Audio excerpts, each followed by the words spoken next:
Does this familiar scene make you feel a little sad? A room so dark and quiet that you can even hear the winter wind howling through the cracks in the door outside.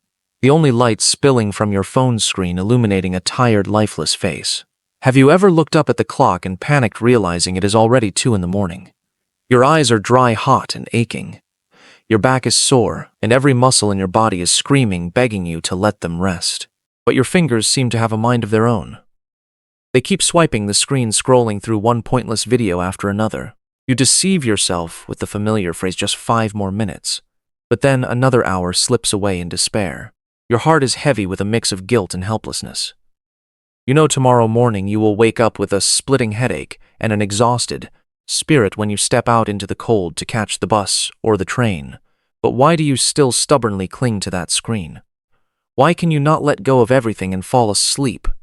Are you just weak and undisciplined? Are you destroying your own future? Please stop those toxic thoughts right now. Welcome back, I am Henry. Today, Henry wants to embrace your exhaustion and tell you the truth. You are not wrong. You are awake not because you have excess energy or suffer from insomnia. You are awake because your soul is staging a silent rebellion. In this video, we will dive deep into the mind to decode the psychological phenomena known as revenge bedtime procrastination.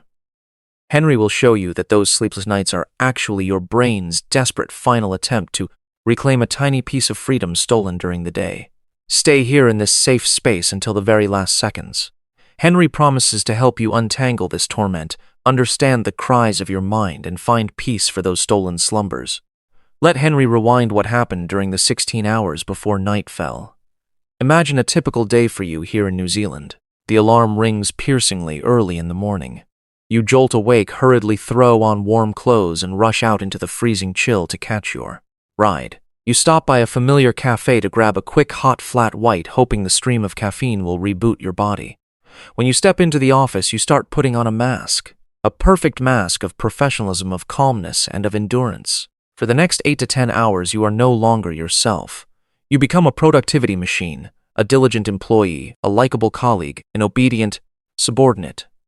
People around always think the work environment here is perfectly balanced and respects personal life. But the truth is, the hidden pressure still weighs heavily on you every single day. The manager hands you a pile of urgent documents. You nod and say yes even though you are screaming with exhaustion inside. A coworker asks you to cover a part of their workload because they have an errand. You smile and agree again, because of the fear of offending others, because the trap of people-pleasing always haunts your mind. Minute by minute, hour by hour, your time, your energy, your attention are all sliced up and distributed to dozens of people around you. You race against deadlines, online meetings, unwanted phone calls, and a barrage of emails. Not a single second in that suffocating schedule truly belongs to you. Every decision you make, from what to eat, what to say, to what to do, is dictated by the gaze of others, by strict workplace rules, and by the heavy responsibilities on your shoulders. Late in the afternoon, you drag yourself home carrying a broken body and a drained mind. Sometimes you choose to join after-work drinks with colleagues just to fit in, not because you actually enjoy it. When you get home, the responsibilities still do not let you go. You have to clean the house, prepare dinner, listen to and solve the messy problems of your family members. You are like a free public charging station where everyone can walk in, plug in, and drain the very last drop of energy left. Inside you, you constantly have to suppress your personal emotions, swallowing your frustrations and grievances just to keep the peace and perfectly play the role of a responsible adult. Imagine that suffocation building up from day to day, month to month. The emptiness grows, eroding your fragile layers of defense.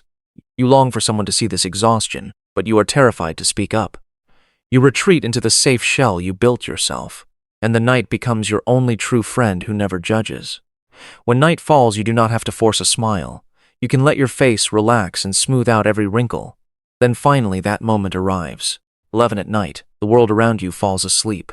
The noisy sounds die down. Work messages stop pinging. No one asks you to do anything, no one demands your attention.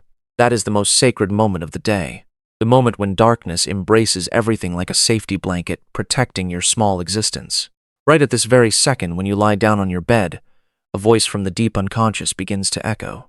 That voice screams, "Wait a minute, I have lived for others all day long. I have dedicated all my time to work, to society, to family. So where is my share? Where is the time just for me?" Your mind feels extremely unfairly treated and panicked. If you close your eyes and sleep right now, tomorrow will rush in immediately. That suffocating loop of life will start all over again, replicating exactly what happened today. Sleep at this moment is no longer a rest. Sleep turns into a cruel time machine, transporting you straight to the next exhausting morning. You feel robbed. You feel like a puppet on a string for over a dozen hours. Therefore, to fight against that injustice, to regain the feeling that you are still the master of your own life, you decide to stay awake. You cling to your phone, not because the social media content is incredibly fascinating. The truth is, you scroll through your phone in mindless boredom. But you would rather do something meaningless, stay up to watch nonsense, than surrender to sleep. Because in those stolen waking hours, you are finally free. No one judges you, no one demands anything from you. Forsaking sleep right now is a revenge. A revenge against a day that squeezed every drop of energy out of you. A revenge against a reality where you have no voice.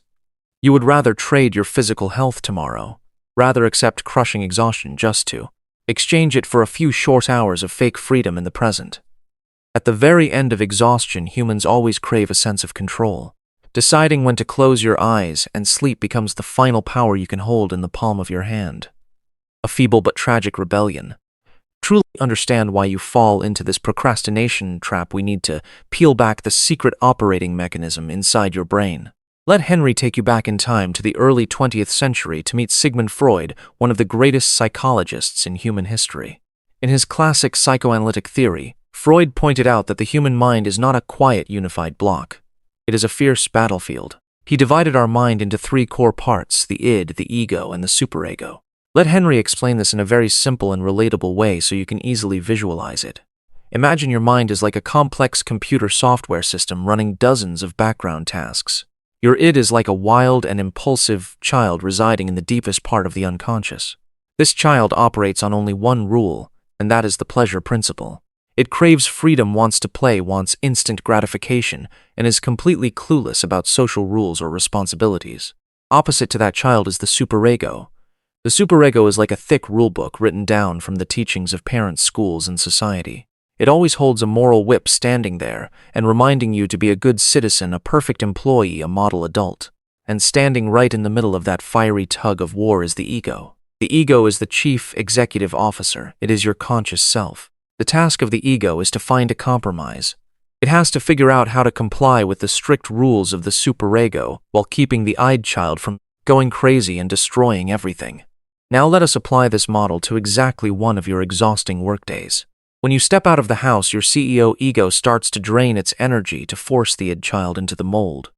Every time you want to slump on the desk and take a nap but have to force your eyes wide open to look at the computer screen, that is when the ego is using willpower to suppress the id. Every time you want to reject an unreasonable request from a client, but force a calm smile, that is when the ego is choking the voice of the id. You force that child to sit silently in a dark corner of the room for over a dozen hours, not allowed to move, not allowed to demand anything. But you know what the willpower of the ego is not an infinite resource. It is just like your phone battery. There will be times when it runs out. Psychologists call this phenomenon ego depletion. When night falls, your CEO ego is completely shattered after a long day of carrying expectations. The battery is completely dead. The gatekeeper collapses. And that is exactly the once-in-a-lifetime opportunity for the id child to break down the door and rush out. That child is furious. It has been starved of freedom all day long. Now it seizes control of your brain. It grabs the phone, swiping from one video to another, looking for cheap streams of dopamine to make up for the lack of joy. It yearns to live, to exist, even if that way of existing is wearing down your physical body. At this point, the logical threats like "if you do not sleep, you will be so tired tomorrow" are completely useless. Because your logic has already gone to sleep, leaving only the unconscious desire for revenge in the present.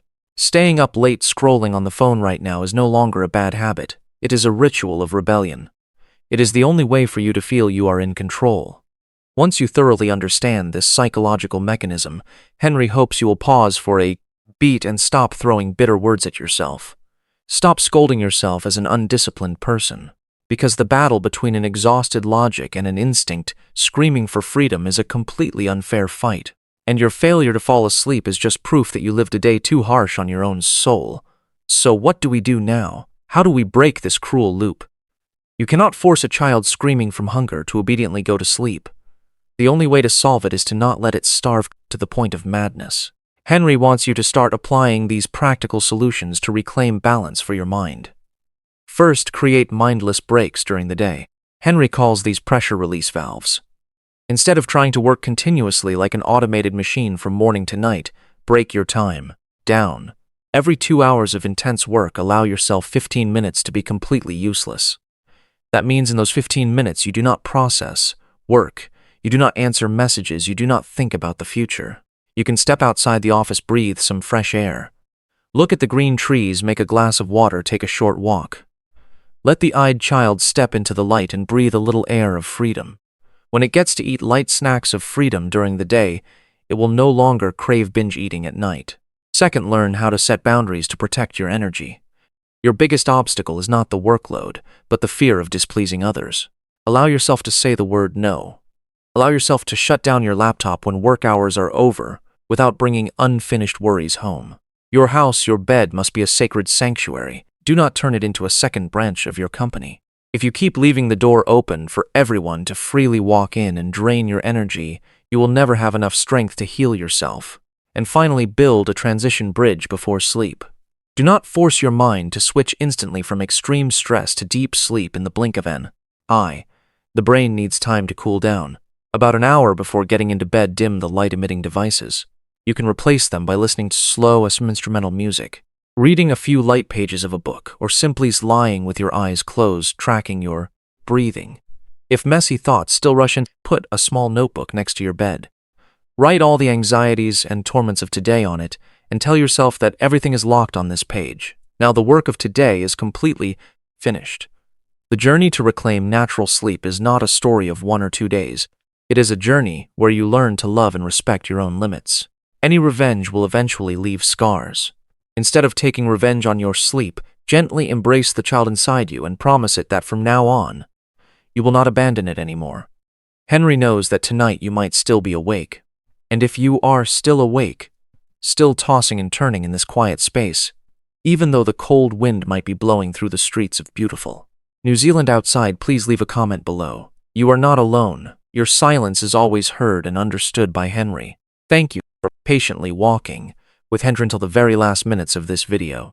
If you find these psychological insights helpful for your healing journey, do not hesitate to hit the subscribe button or join as a member so we can continue exploring the deepest corners of the human mind together. Wishing you a peaceful night and a very deep sleep. Goodbye and see you again.